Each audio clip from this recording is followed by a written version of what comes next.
요한복음 16장 16절부터 24절입니다. 요한복음 16장 16절부터 24절 찾아서 한 절씩 교도하겠습니다. 찾으셨으면 한 절씩 교도하도록 하겠습니다. 조금 있으면 너희가 나를 보지 못하겠고 또 조금 있으면 나를 보리라 하시니 제자 중에서 서로 말하되 우리에게 말씀하신 바 조금 있으면 나를 보지 못하겠고 또 조금 있으면 나를 보리라 하시며 또 내가 아버지께로 가미라 하신 것이 무슨 말씀이냐 하고 또 말하되 조금 있으면이라 하신 말씀이 무슨 말씀이냐 무엇을 말씀하시는지 알지 못하노라 하거늘 예수께서 그 묻고자 함을 아시고 이르시되 내 말이 조금 있으면 나를 보지 못하겠고 또 조금 있으면 나를 보리라 하므로 서로 문의하느냐. 내가 진실로 진실로 너희에게 이르노니 너희는 곡하고 애통하겠으나 세상은 기뻐하리라. 너희는 근심하겠으나 너희 근심이 도리어 기쁨이 되리라. 여자가 해산하게 되면 그때가 이르렀으므로 근심하나 아기를 낳으면 세상에 사람 난 기쁨으로 말미암아 그 고통을 다시 기억하지 아니하느니라. 지금은 너희가 근심하나 내가 다시 너희를 보리니 너희 마음이 기쁠 것이요 너희 기쁨을 빼앗을 자가 없으리라. 그날에는 너희가 아무것도 내게 묻지 아니하리라. 내가 진실로 진실로 너희에게 이르노니 너희가 무엇이든지 아버지께 구하는 것을 내 이름으로 주시리라. 같이 보겠습니다. 지금까지 너희가 내 이름으로 아무것도 구하지 아니하였으나 구하라 그리하면 받으리니 너희 기쁨이 충만하리라. 아멘. 어제 바자회 한다고 수고들 많이 하셔서 많이 피곤하실 것 같습니다. 음식 만드는 것도 피곤하고 먹는 것도 피곤했습니다. 그래서 여러모로 수고가 많으셨는데 우리 옆에 분들하고 한번 인사하시죠. 하나님이 피곤치 않은 은혜를 주시기를 축복합니다. 존 파이퍼 목사님이 종종 이런 질문을 받는다고 했습니다. 하나님의 영광을 위해서 당신은 기꺼이 지옥에 가겠습니까? 사람들이 존 파이퍼 목사님에게 이렇게 묻는 겁니다. 당신이 하나님의 영광을 위해서 지옥 갈 마음이 있습니까? 그렇게 묻는 거죠. 이런 질문을 하는 이유는 존 파이퍼 목사님이 기독교 희락주의라는 걸 주장하기 때문에 그렇습니다. 기독교 희락주의는 한마디로 이렇게 정의가 됩니다. 우리가 하나님 안에서 가장 큰 기쁨을 찾을 때 하나님이 가장 영화롭게 된다. 같이 한번 읽어보시겠습니까? 우리가 하나님 안에서 가장 큰 기쁨을 찾을 때 하나님이 가장 영화롭게 된다. 우리의 기쁨과 하나님이 영광 받으시는 게 분리가 되는 게 아니다. 충돌이 되는 게 아니다. 이건 함께 가는 거라고 이야기를 하는 겁니다. 우리가 하나님 안에서 기뻐하면 기뻐할수록 하나님은 영광을 받으신다. 그래서 우리가 기뻐해야 된다. 하나님 안에 기뻐해야 된다. 이걸 많이 강조하죠. 이 기독교 희락주의를 공격하려고 하는 질문이 뭐냐면 하나님의 영광을 위해 당신은 기꺼이 지옥에 가겠습니까? 이 질문을 하는 겁니다. 여러분에게도 한번 질문해 볼까요? 하나님의 영광을 위해서 지옥 가실 수 있겠습니까? 네. 그렇게 주를 사랑하지 않습니까? 여기에 만약에 예라고 하면 어떤 문제가 생기죠? 자, 하나님의 영광을 위해서 지옥을 가요. 하나님의 영광은 받으시죠? 나는 지옥에서 고통을 겪지요. 그럼 이제 하나님의 영광과 내 기쁨이 같이 갑니까? 충돌합니까? 다르지요. 만약에 내가 노라고 합니다. 노라고 얘기하면 나는 고통을 받지 않고 행복하겠지요. 근데 하나님은 영광을 받습니까? 못 받습니까? 못 받죠. 그래도 하나님의 영광과 내 기쁨이 충돌하는 거예요. 그렇기 때문에 기독교의 희락주의를 깨트리기 위해서 이 질문을 하는 겁니다. 근데 여기에 대해서 존 파이퍼 목사님은 이 질문으로 기독교 희락주의가 깨어지지 않는다는 거예요. 두 가지 이유 때문에 그렇습니다. 첫 번째는 만약에 내가 하나님의 영광을 위해서 지옥에 갔다 칩시다. 그러면 그 지옥에서 내가 고통스럽게 살겠습니까? 즐겁게 살겠습니까? 하나님의 영광을 위하는 사람에게 하나님이 고통을 주나요? 기쁨을 주나요? 기쁨을 주지 않습니까? 그럼 내가 지옥에 가더라도 나는 기쁘게 지낼 거다. 그렇기 때문에 지옥이 더 이상 지옥이 되지 않는다. 그리고 또 내가 만약에 하나님의 영광을 위해서 산다고 말하는데 하나님이 그런 사람을 지옥 보내는 법이 없다. 그렇기 때문에 이 질문으로 기독교 희락주의를 깨뜨릴 수 없다고 얘기하는 겁니다. 존 파이퍼 목사님은 항상 강조합니다. 신자가 하나님 안에서 기뻐하는 게 하나님을 영화롭게 하는 거다. 이거는 성경의 진리고 맞는 말입니다. 우리가 기쁨을 누리면 누릴수록 하나님 안에서 즐거워하면 즐거워할수록 하나님이 더 영광을 받게 되는 거죠. 예배 드리는 거 생각해 보십시오.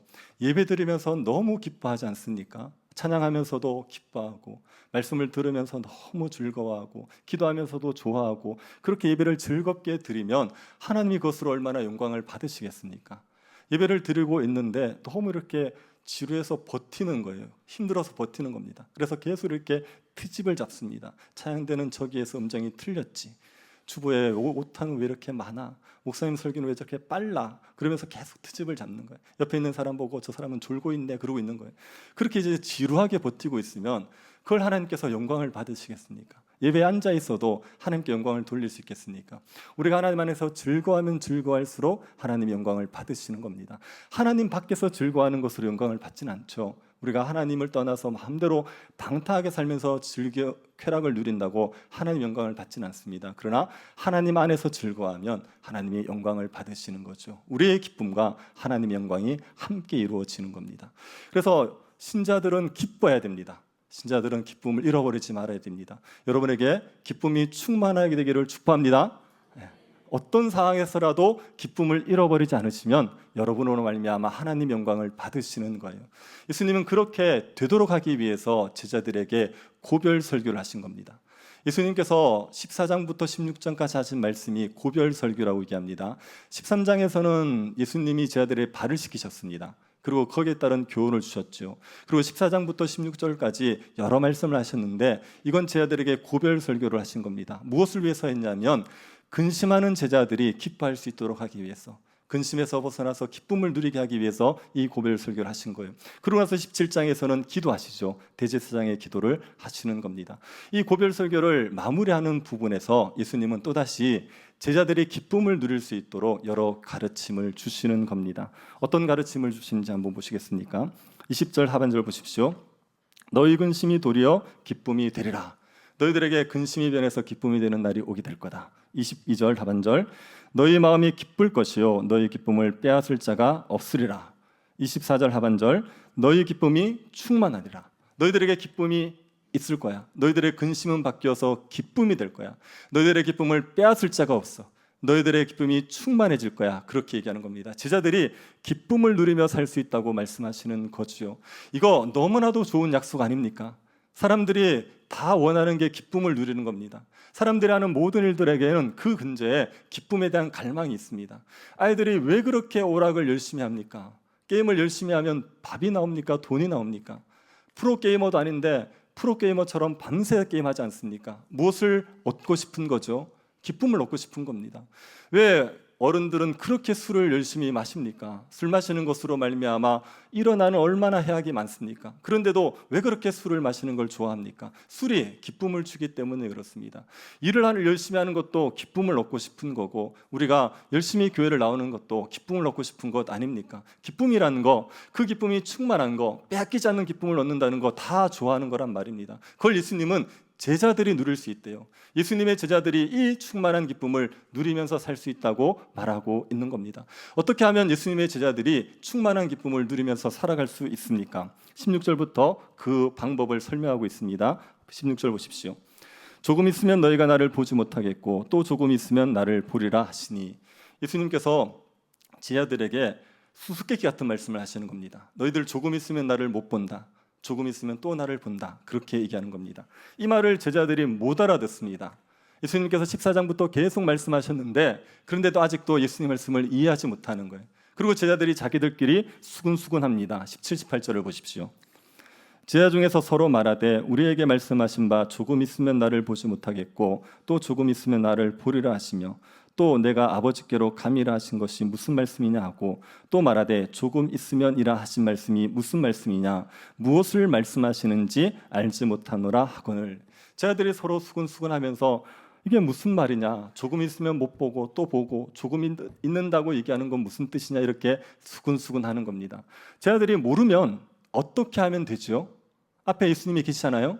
제자들이 모르면 어떻게 하면 됩니까? 물으면 되잖아요. 예수님 이게 무슨 뜻입니까? 이렇게 물으면 되잖아요. 근데 제자들이 못 물어요. 못 묻고 자기들끼리 수근수근하고 있습니다. 왜 못 물었을까요? 아마도 제자들이 자신의 무지함을 드러내는 게 부끄러웠을 겁니다. 예수님에게 그렇게 가르침을 받았으면 충분히 이해할 수 있어야 되는데 이해를 못하는 거예요. 그러니까 예수님에게 물으려니까 너무 이렇게 부끄러운 거죠. 그래서 예수님에게 묻지 못하고 자기들끼리 수근수근하는 거예요. 교회를 처음 오시는 분들은 궁금한 거 마음껏 묻거든요. 그래서 사도신경에 보면 대계라는 거 있지 않습니까? 대계, 그건 무슨 뜻입니까? 왜냐하면 이런 뜻 아닙니까? 그래서 모르면 물을 수 있어요. 대계가 뭡니까? 근데 10년 다닌 사람이 대계를 물을 수 있겠습니까? 10년 다녔는데 베드로가 예수님의 제자가 맞습니까? 그런 질문하면 얼마나 이게 부끄럽습니까? 그건 당연히 알아야 되는 건데 제자들이 그렇게 예수님에게 가르침을 받았으면 조금 있으면 못 보고 조금 있으면 본다는 걸 충분히 이해했어야 될 거예요. 그런데 제자들이 아직도 이해하지 못하니까 예수님에게 묻지는 못하고 자기들끼리 수근수근하는 거죠. 예수님께서 그들에게 궁금한 게 무엇인지를 명확하게 말씀하십니다. 19절 보십시오. 예수께서 그 묻고자 함을 아시고 이르시되 내 말이 조금 있으면 나를 보지 못하겠고 또 조금 있으면 나를 보리라 하므로 서로 문의하느냐. 너희들이 궁금한 거 이거지. 조금 있으면 나를 못 보고 조금 있으면 본다고 얘기하는 게 무슨 뜻인지 궁금한 거지. 제자들은 예수님에게 물은 건 아니지만 제자들이 예수님이 신성으로서 이 제자들의 궁금증을 아신 겁니다. 그러고 나서 그 궁금증을 해소해 주세요. 설명해 주십니다. 20절 보십시오. 내가 진실로 진실로 너에게 이르노니 너희는 곡하고 애통하겠으나 세상은 기뻐하리라. 너희는 근심하겠으나 너희 근심이 도리어 기쁨이 되리라. 예수님께서 진실로 진실로 너에게 말한다. 진리를 말한다. 그렇게 얘기하시면서 너희는 곡하고 애통하겠지만 세상은 기뻐하는 때가 온다는 겁니다. 이때는 언제입니까? 예수님이 십자가에서 못 박혀 돌아가실 때. 그게 조금 있으면 있는 거거든요. 이제 곧 십자가를 지시니까. 그래서 예수님이 십자가 지시는 때가 되면 제자들은 예수님을 못 보는 거예요. 그때가 되면 예수님은 십자가에 달려 죽으시고 세상은 너무나도 기뻐하겠지만 제자들은 곡하고 애통하게 되는 겁니다. 그런데 그게 뒤집어집니다. 근심하던 제자들이 기뻐하게 되는 일이 벌어지는 거예요. 이건 무슨 일이겠습니까? 이건 부활인 겁니다. 예수님께서 십자가에 죽으신 것으로 제자들은 근심하겠지요. 그런데 그 잠시 후에 3일 후에 예수님이 부활하시는 거예요.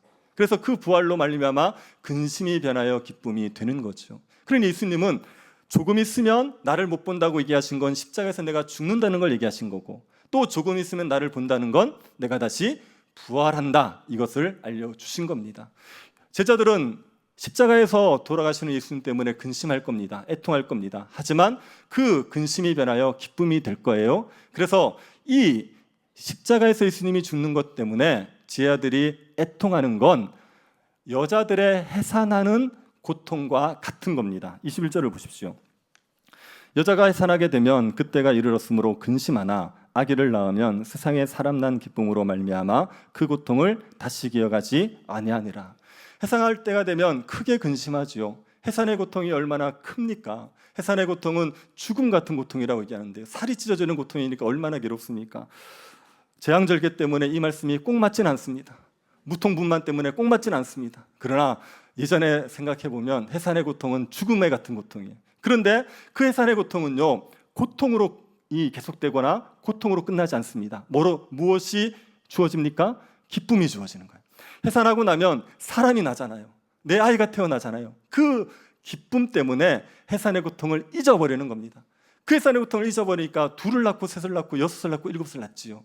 이게 해산의 고통은 고통이 있지만 고통이 영원하지 않고 기쁨으로 곧 바뀌는 그런 고통을 말할 때 해산의 고통이라고 얘기하는 겁니다. 예수님이 십자가 죽음으로 제자들이 겪는 고통이 이런 고통이에요. 그 십자가 죽음 때문에 고통하겠지만 곧 부활합니다. 곧 부활해서 기쁨을 누리게 되는 거죠. 이 부활의 주님 때문에 제자들이 기쁨을 누릴 수 있습니다. 그 기쁨은요, 그 누구도 빼앗지 못합니다. 22절 보십시오. 우리가 잠을 읽어봅시다. 22절. 지금은 내가 다시 너희를 보리니 너희 마음이 기쁠 것이요 너희 기쁨을 빼앗을 자가 없으리라. 너희들이 지금은 근심하지만 곧 너희들에게 기쁨이 충만해질 거다. 그리고 그 기쁨은 절대로 빼앗지 못한다. 예수님이 부활하시기 때문에 제자들은 기쁨을 빼앗기지 않습니다. 예수님이 부활하시는데 왜 제자들이 기쁨을 빼앗기지 않습니까? 존 파이퍼 목사님이 두 가지 이유를 설명합니다. 첫 번째 이유는 뭐냐면 예수님께서 부활하시면 예수님은 제자들과 함께 하시는 거예요. 영원히 함께 하시는 겁니다. 저희들이 지금 근심하는 이유는 예수님이 떠나시기 때문에 그래요. 어디를 자꾸 가신답니다.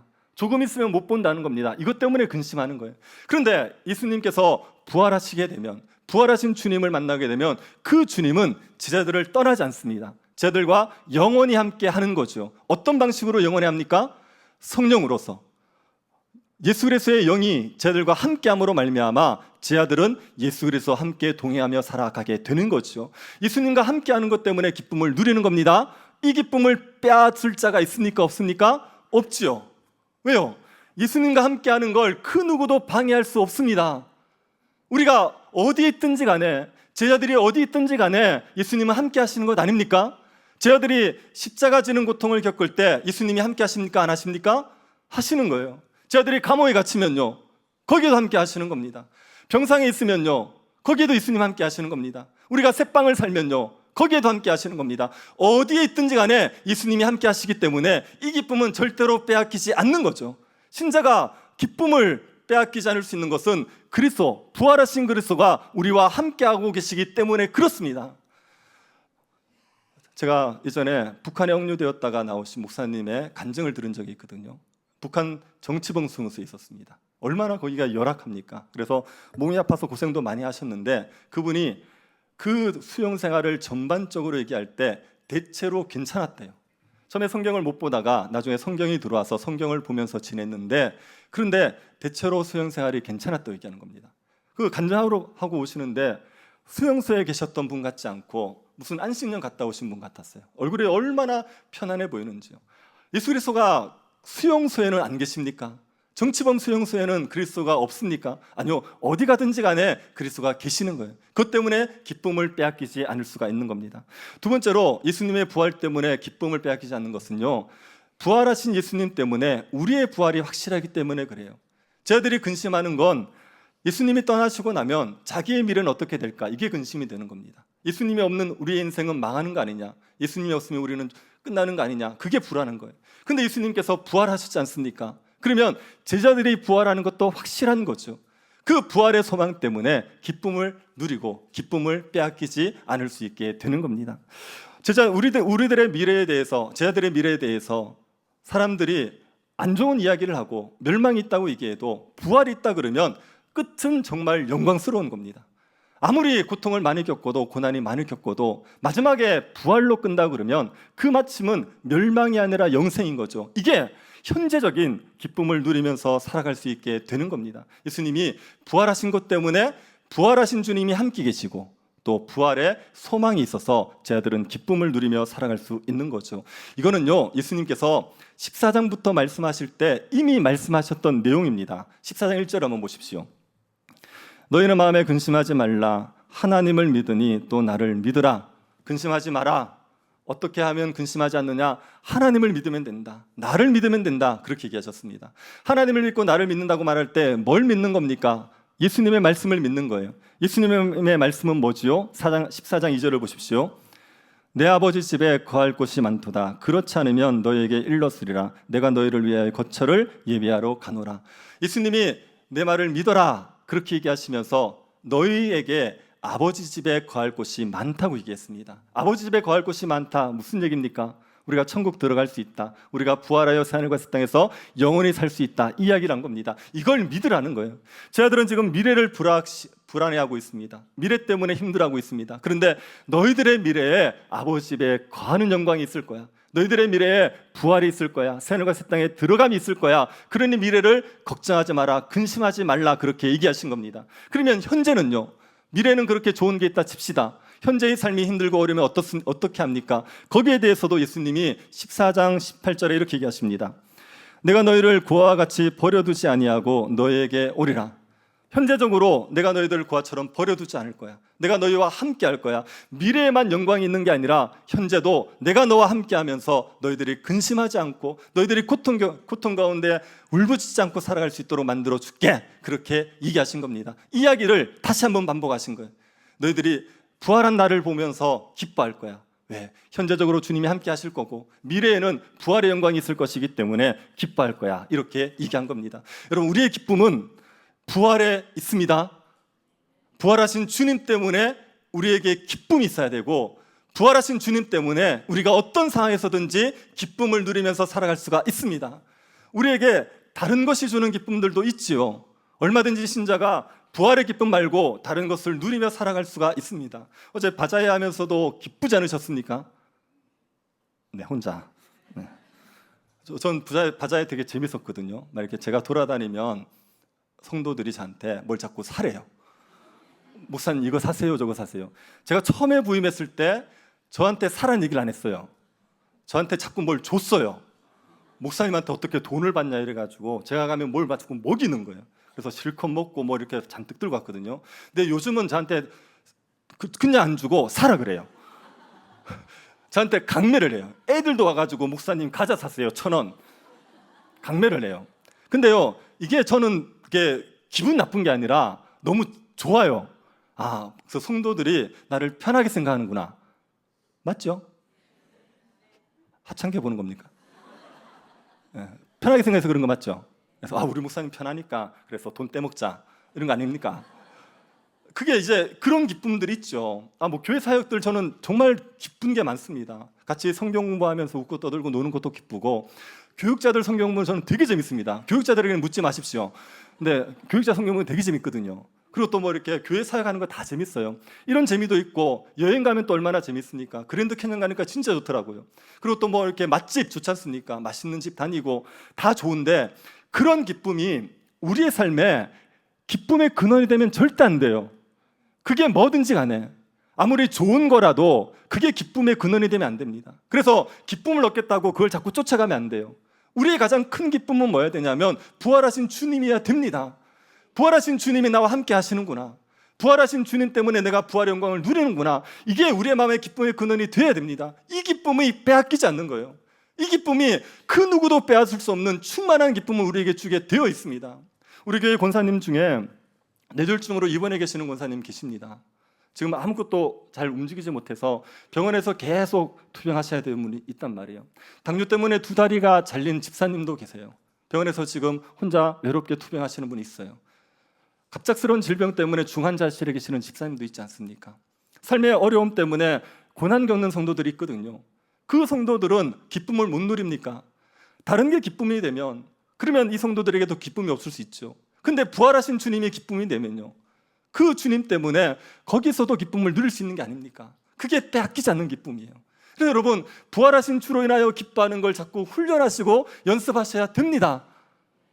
여러분에게 어떤 기쁨이 있을 때, 그래, 이것보다 내가 주님이 주시는 부활의 기쁨이 더 클 거야, 부활을 소망하자, 예수 그리스도를 바라보자, 그렇게 자꾸 주님을 바라보시면서 주님 때문에 기쁨을 누리는 걸 자꾸 훈련하셔야 됩니다. 그래서 힘들고 어렵다가 슬프다가도 예수 그리스도의 부활을 생각하고 주님이 나와 함께 하신다는 걸 생각하면 마음에 위로가 생기고 힘이 생기는 그런 지경에 이르기를 힘쓰셔야 됩니다. 우리에게 고난이 없냐? 그렇지 않죠. 주님께서 분명히 얘기하셨지 않습니까? 세상이 너희를 미워할 거라고, 세상이 너희를 미워하는 일이 분명히 있을 거라고 얘기했습니다. 그런 고난이 있겠지만 고난은 잠깐이에요.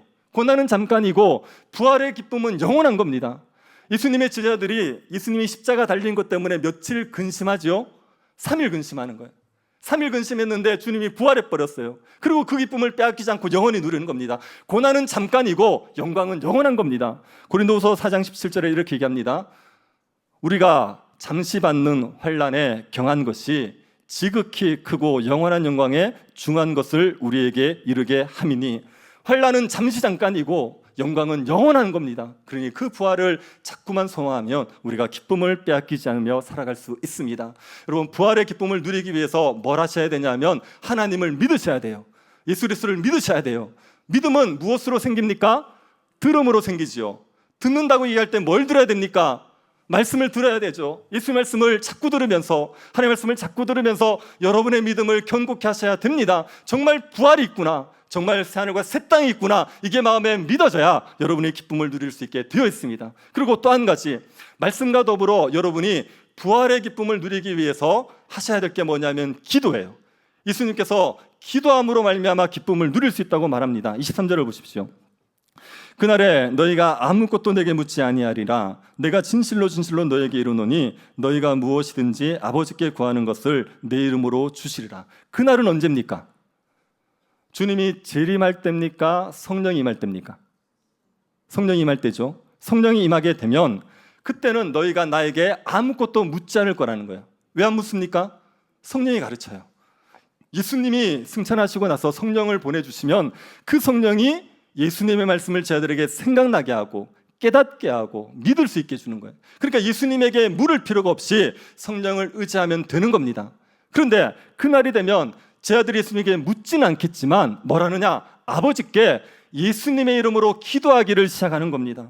예수님의 이름으로 하나님 앞에 나아가는 거예요. 자기의 이름으로는 하나님 앞에 어떤 것도 받을 수 없기 때문에 자기의 이름을 의지하지 않고 예수 그리스도의 이름을 의지하여 기도하는 겁니다. 그렇게 기도하면 하나님께서 들어주시는 거죠. 24절을 보십시오. 지금까지 너희가 내 이름으로 아무것도 구하지 아니하였으나 구하라 그리하면 받으리니 너희 기쁨이 충만하리라. 예수님이 제자들과 함께 있을 때 제자들은 예수님에게 아무것도 구하지 않았습니다. 예수님의 이름으로 하나님 앞에 아무것도 구하지 않았습니다. 왜요? 예수님 옆에 있으니까. 그런데 예수님이 승천하고 나면 이제 예수님의 이름으로 하나님 앞에 구하게 되는 거죠. 그렇게 구하면 기쁨을 충만하게 해주시는 거예요. 예수님은 하나님의 앞에 예수님의 이름으로 기도했을 때 응답을 받잖아요. 그러면 제자들에게는 기쁨이 충만해집니다. 왜 기쁨이 충만해집니까? 하나님께서 응답해 주신 것 있잖아요. 하나님이 주신 그 선물, 이것 때문에 기뻐하는 겁니까? 아니면 하나님의 응답을 받음으로 예수 그리스도가 나와 함께하고 있다는 게 확인되어지니까, 그게 믿어지니까 기쁜 겁니까? 우리가 기도했을 때 응답을 받잖아요. 그러면 하나님이 나에게 뭘 준 게 있잖아요. 건강이든 물질이든 뭔가 준 게 있잖아요. 그게 좋아서 기쁜 것보다 하나님이 나를 사랑하시는구나, 하나님 나와 함께 하시는구나, 부활하신 주님이 나와 함께하고 계시는구나, 이게 우리를 기쁘게 만든단 말입니다. 여러분, 기도를 안 하면 하나님이 여러분에게 좋은 걸 주세요, 안 주세요? 기도를 많이 해서 지금 누리고 계신 거 맞습니까? 기도를 안 하면 하나님 우리에게 좋은 거 주세요, 안 주세요? 주세요. 우리가 자녀잖아요. 기도 안 해도 하나님께서 주신단 말이에요. 기도 안 해서 받은 게 얼마나 많습니까? 그런데 기도를 하고 받으면 우리에게 뭐가 있냐면 하나님의 살아계심이, 하나님의 사랑이 마음에 확신되어집니다. 부활하신 주님이 나와 함께 하시구나, 이게 믿어진단 말이에요. 그래서 기쁨이 충만해지는 거예요. 기도 안 했는데 받으면요, 감사도 별로 없죠. 찬양도 별로 없습니다. 하나님의 은혜에 대해서 감사하거나 하나님 은혜에 기뻐하는 게 안 되는 거예요. 그래서 우리에게 기도하라고 얘기하는 거예요. 기도하면 부활하신 주님이 나와 함께 하신다는 것을 우리가 확신하면서 살아갈 수 있습니다. 우리가 그렇게 기도하면서 기쁨을 충만하게 누리면 하나님을 영화롭게 하며 사는 겁니다. 요한복음 14장 13절 보십시오.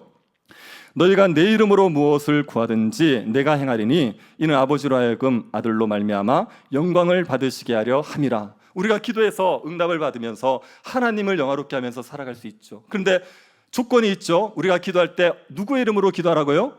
예수님의 이름으로 기도하라 그랬습니다. 예수님의 이름으로 기도한다는 건 어떤 겁니까? 내가 원하는 걸 다 나열해 놓고 그 다음에 예수님의 이름으로 그렇게 붙이기만 하면 됩니까? 그건 아니죠. 예수님의 이름으로 기도한다는 건 예수님의 이름에 합당한 기도를 한다는 얘기입니다. 우리가 구할 때 주님의 이름으로 구하기에 합당한 걸 구해야 되죠.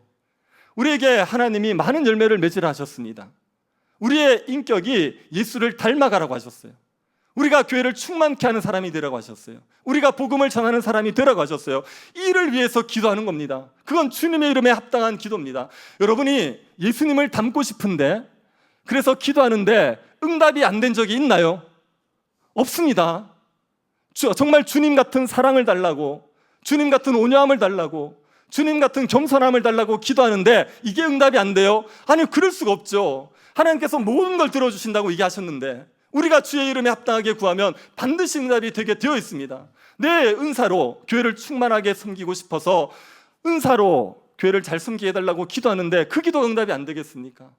저 같은 목회자가 말씀으로 성도들을 돕게 해주십시오, 그 기도를 하는데 하나님이 기도를 응답하지 않겠습니까? 우리가 교회를 충만하게 세우겠다고 말하면 얼마든지 응답해 주시는 겁니다. 영혼을 위해서 기도하는데, 영혼의 구원을 위해서 기도하는데 하나님께서 안 들으시겠습니까? 주의 이름에 합당하게 구하면 모든 기도를 하나님께서 응답해 주시게 되어 있습니다.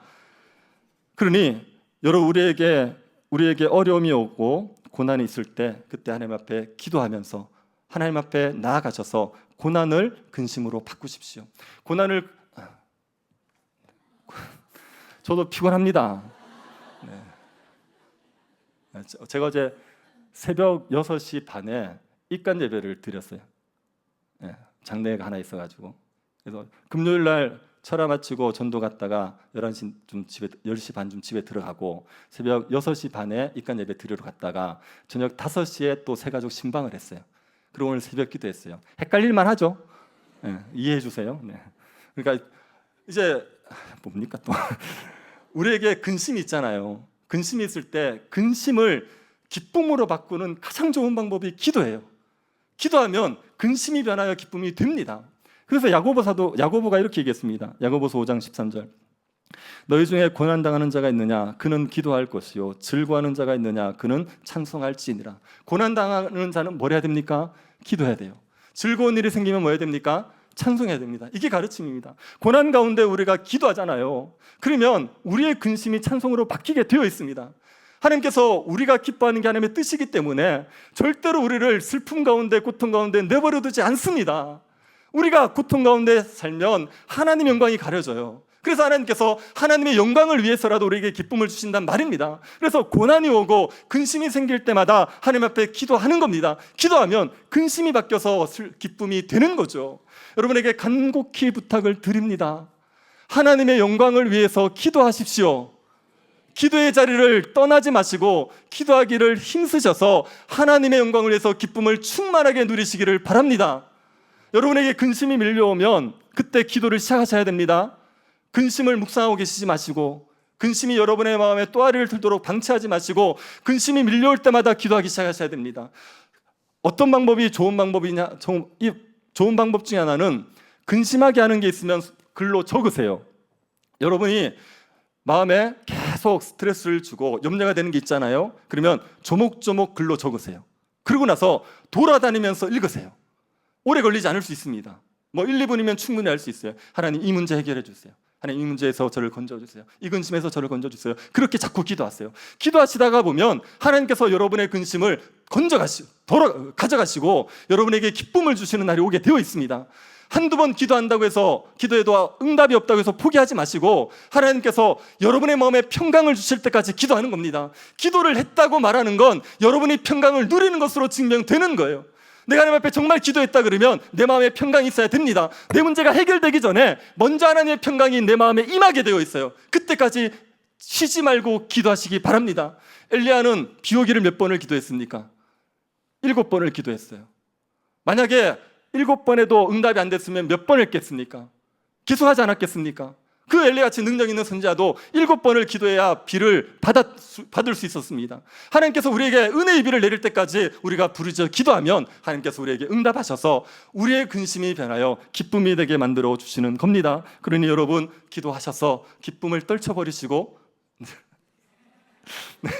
근심을 떨쳐버리시고 기쁨을 충만히 누리게 되시기를 축복합니다. 기도에 응답이 있습니다. 기도하면 응답이 있다는 거 제가 이거 어떻게 좀 납득을 시킬까 싶어서 고민하다가 저희가 여기 교회 새교회당 오기 전에 임시 처소했을 때 마중물 기도회라는 걸 시작했어요. 그래서 마중물 기도회를 하면서 제가 기도 제목을 다 조정해 놨거든요. 그래서 첫 번째 마중물 기도회 때 뭘 기도했는지를 봤습니다. 이런 걸 기도했었습니다. 전도회별 소그룹 모임이 순조롭게 진행되게 하옵소서. 매년 초 성경 통독 수련회가 정착되게 하옵소서. 기도 11조 전교인 금요 기도에 성도들이 함께 참여하게 하옵소서. 마중물 기도회를 통해서 기도의 불이 붙게 하옵소서. 문화청년 청소년 찬양축제 교육부서 야외를 통해서 주일 학생들의 기쁨을 누리게 하옵소서. 새가족 양육이 이루어지게 하옵소서. 토요문화교실을 통해 다음 세대를 양육할 수 있게 하옵소서. 위원회 모임이 이루어져서 위원회가 활성화되게 하옵소서. 그리고 성도들을 위해서 기도하면서 항암 치료 중인 권사님 회복되게 해주시기를, 또 갑작스럽게 심장질환으로 위중한 집사님이 다시 회복되어 예배에 참여할 수 있게 해주시기를 기도한 게 있는 겁니다. 근데 제가 말씀드린 기도가 다 응답된 거예요. 그때는 이게 꿈이었고 바라던 거였는데 지금은 이거 누리고 있는 겁니다. 다 이루어진 겁니다. 하나님의 응답이 있는 거죠. 물론 우리가 기도했는데 안 들어준 것도 있습니다. 우리 전도사님을 위해서 얼마나 기도했습니까? 그런데 결국은 소천했지 않습니까? 우리의 기도를 들어주지 않은 것도 있죠. 근데 여러분, 저는 하나님의 기도를 안 들어주는 것도 있어야 된다고 생각해요. 여러분의 기도를 다 들어주는 게 좋을 것 같습니까? 그거 다 되면은요, 우리에게 오히려 복이 아니라 화가 되는 경우가 있습니다. 우리는 존재하지 않습니다. 우리는 다 몰라요. 하나님만이 존재하신 거예요. 그래서 하나님께서 우리의 기도에 대해서 들어주지 않으시면 그건 우리에게 그게 더 좋은 거죠. 하나님께서 우리가 부르짖으면 응답을 주시는 것은 내가 너와 함께하고 있다, 내가 너 사랑하고 있다, 내가 너와 이 고난 가운데서도 함께 동행하고 있다, 이거를 알려주시는 겁니다. 그러니 그 주님이 여러분과 함께하고 있다는 것을 기도로 누리시면서 기쁨을 충만하게 누리며 살아가는 주의 백성들 될 수 있기를 간절히 바랍니다. 하나님 아버지, 우리를 사랑하여 주셔서 감사드립니다. 하나님께서 우리에게 부활의 주님을 믿을 수 있는 믿음 주셔서 부활의 주님이 지금도 나와 함께 하시고 우리에게 부활의 영광이 있다는 것을 믿게 하여 주셔서 감사드립니다. 우리가 이 믿음 가지고 기쁨을 누리며 살아가게 하여 주옵소서. 말씀으로 말미암아 우리의 믿음을 견고케 하고 기도하며 부활하신 주님이 함께하고 있음을 확인하며 살아가는 주의 백성들이 되게 하여 주옵소서. 걸어가신 예수님 이름으로 기도드립니다. 아멘.